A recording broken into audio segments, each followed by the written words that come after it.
Song and Story World. Song and Story World.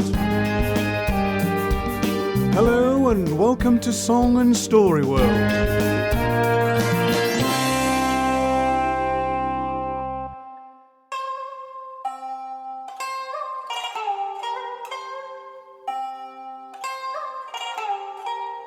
Betty was a Yeti. Yes, I know what you're thinking. Yetis don't exist. Well, they do in this story. Or, of course, you might be thinking, what on earth is a Yeti? Well, a Yeti is a mysterious creature that some claim to have seen way up in the snowy Himalayan mountaintops far away.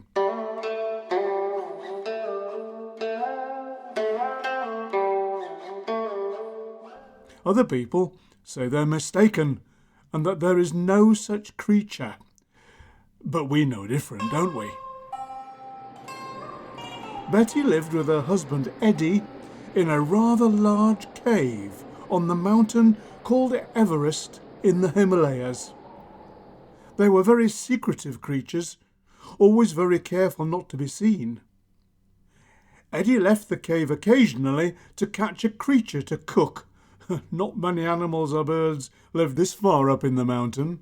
But sometimes Eddie did find a stray Himalayan marmot, or if he was really lucky, a musk deer.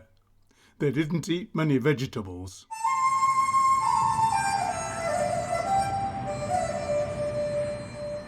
One day, Eddie came across a tent abandoned by exploring mountain climbers. Inside, he found what we would know was a tin of food, but to a Yeti was a very mysterious object. There were pictures going around it of what looked like lots of red worms. He grabbed it and set off home stealthily so as not to be seen.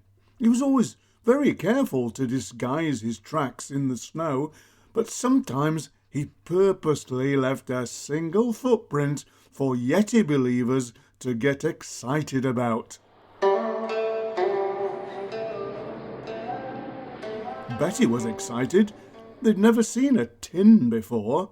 She loved the pictures of the red worms, but neither of them had any idea at all what the object was or what it was for. Was it a game of some sort? They rolled it in the snow, but that was desperately boring.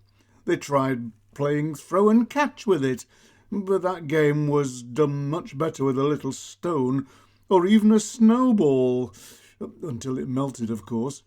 They even tried balancing it on their heads, but that was far too silly and it kept rolling off all the time anyway. Then they put it on a ledge in the cave, et voila! That was it. Eureka! That's what people say when they discover something incredible. And voila, by the way, is French. Ooh. Anyway, it was the most beautiful ornament they'd ever had. Mind you, to be fair, they'd never actually had any other ornaments in their simple Yeti lives. So there it stood, in pride of place. To you, a simple tin of spaghetti hoops. To a Yeti, something to be proud of, something to show off, to boast about to the neighbours, except there weren't any. Something to be treasured forever, or until it went bad and exploded. An object of beauty. It's all in the eye of the beholder, you know. Glorious.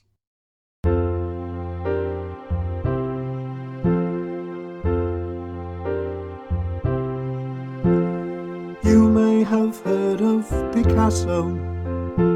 You may have heard of Cézanne. You may have heard about Rodin, but he never sculpted a can. So many artists and sculptors, and that famous man Giacometti. items so varied and quirky, but he never tackled spaghetti. If you think there's beauty, there's beauty.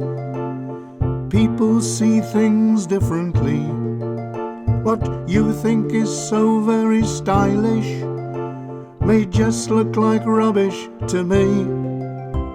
When you've got a minute, just Google some artwork by René Magritte. Now he may have done so much better, just painting a nice tin of meat. With artwork, opinions are varied. Take The Scream by that man Edward Munch. Sure, it is famous, so different, but it could put you quite off your lunch. If you think it's classy, it's classy. Well, that's your opinion, that's fine.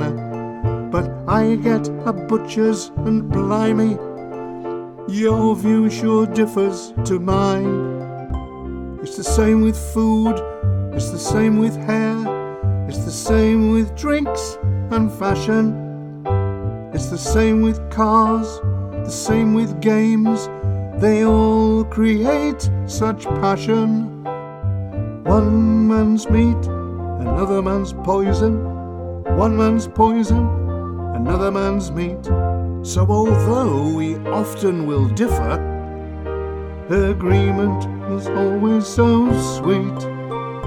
You may have heard of Picasso, you may have heard of Cézanne, you may have heard about Rodin, but he never sculpted a can.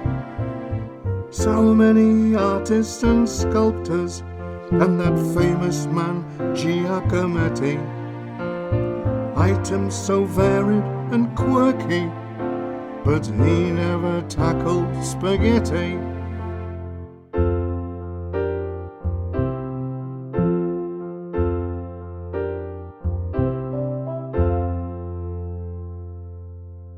Song and story.